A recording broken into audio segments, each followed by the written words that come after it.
Morning, folks. Everything new under the sun. All right. Well, I thought I was done for the day, but apparently not, because there's even more information coming out. One is Russia is moving battle tanks into Syria. They are massing troops, and again, we think to Ezekiel 38. So let's take a look at one of these articles here.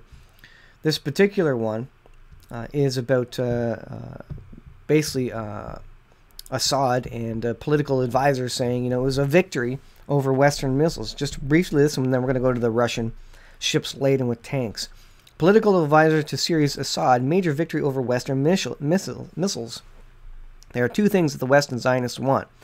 One is that there be no unity in the Arab nation. The other is that the Arab nation not arm itself with science and knowledge. Syrian air defenses scored a resounding victory over the U.S., Britain, and France, and this triumph marks the beginning of the end of the American empire. This, at least, is the assertion of Bashar Assad's political advisor on Saturday's airstrikes launched by the Allies. Buthaina Shaban disseminated her claims in an article published on the Lebanese pro-Hezbollah al-Mayadeen website. So they're coming out with their own propaganda. They're calling it a victory because they shot down a number of missiles. Here is the kicker here, the breaking news that Russia is enforcing troops. The battlefield of Armageddon, the battlefield of Gog Magog, is being armed. It is being loaded up. Russian reinforcements head for Syria. Warships laden with tanks, military trucks, and armored patrol boats sail towards the Middle East as the world awaits Putin's response to the airstrike. Is this Putin's response? Is he gearing up for an attack on Israel, which would be effectively an attack on the United States? Well, Project 117 Alligator-class landing ship was spotted at Bosphorus, Turkey, en route to Syria on Sunday. The Russian vessel was laden with tanks, ambulances, and IED radar after Friday's U.S.-led Syrian airstrikes. The Ro-Ro Alexander Kachenko was also seen carrying high-speed patrol boats, temporary bridges, and trucks. These guys are getting ready for full-scale invasion. U.S., U.K., and French forces backed Syria backstrikes that obliterated 3 targets in response to the chemical attack.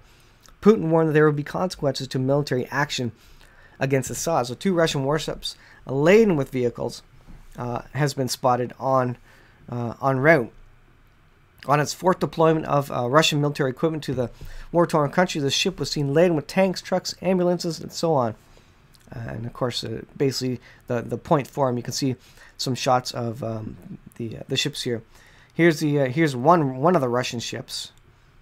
An Alligator landing ship was pictured cruising down the Bosphorus. So here is the landing ship, amphibious landing ship. The Project 117 LST Orsk 148 ship was spotted loaded with military equipment, circled on its way to the Russian naval base at Tartus. So here's the Bosphorus. Here's an overall image. So they're coming down from Russia, from the Black Sea through the Bosphorus Sea Channel and around through the Mediterranean over to Lebanon, Syria shores here. The map shows where the ships were seen on the Bosphorus, where they are believed to be headed at Tartus, and the 3 sites targeted by Allied strikes in response to the chemical attack. So here is Damascus at the bottom. You have Basra Research Facility and Homs. You can see how close Tartus is really in relation. So they're moving troops, weaponry, tanks, hardware, etc. all for their version, their response to the U.S. Allied attack on Syria. So what's to come? Well, U.S. tossed a couple Tomahawks in there. Russia is coming back with troops on the ground, tanks on the ground, hardware, software, radar equipment, etc. They are arming Syria to the teeth now. I think the hook has been set. I think Russia is now moving into Syria more than ever before. And this leads to the Battle of Gog Magog, as Russia wants to punish U.S. And one easy way to do it is to attack Israel. And now with Trump basically saying, we want to get out of Syria, we want to pull our troops out. That's a battle for somebody else to deal with. And really moving away from Israel, since they don't want to take on Syria, it leaves Israel in a bind, kind of all alone. This means that Russia has full control over Syria now, because there's no competition. Now, The U.S. Is not really interested in being there. Russia's going to move all its troops, all its tanks. And why would it move troops and tanks in there and radars and all these things? These are all setting the stage, putting the props on the stage, if you will, and the troops really getting ready for Ezekiel 38 to occur. All we have left is for a decision by the allied Russian-Iranian Gog-Magog situation, the Ezekiel 38 group of nations. All we have left is for them to decide, all right, let's march on Israel. And they will shortly, in probably, I don't know what the timeline is, a week's time, they will have all the weaponry ready to go. Here is the Alexander Kachenko cruising through the Bosphorus, headed for Russia's naval base.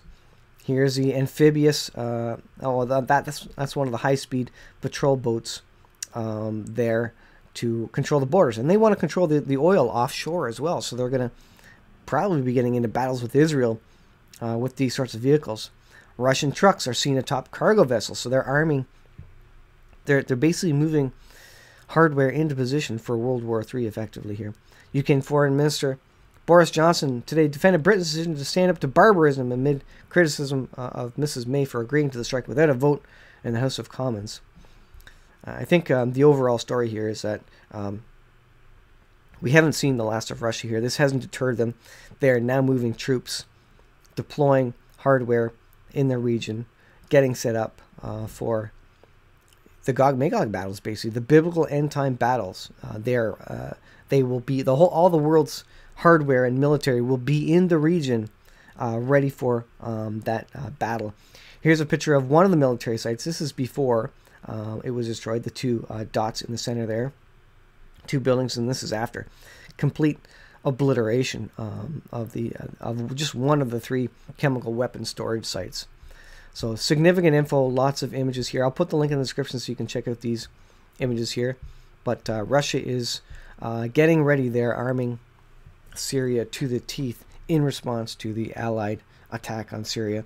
And we also see the shape up of Ezekiel 38, because now Western nations are really wanting to get out of the Middle East, wanting to get out of Syria, the U.S. specifically looking to still bring their troops back, which leaves Syria up for Israel to deal with. And that means Israel will likely resort to nuclear weapons to get the job done faster, and with the military resources that they have, which then triggers Gog-Magog. So I think Isaiah 17, destruction of Damascus by a nuclear weapon from Israel, probably is what triggers Ezekiel 38.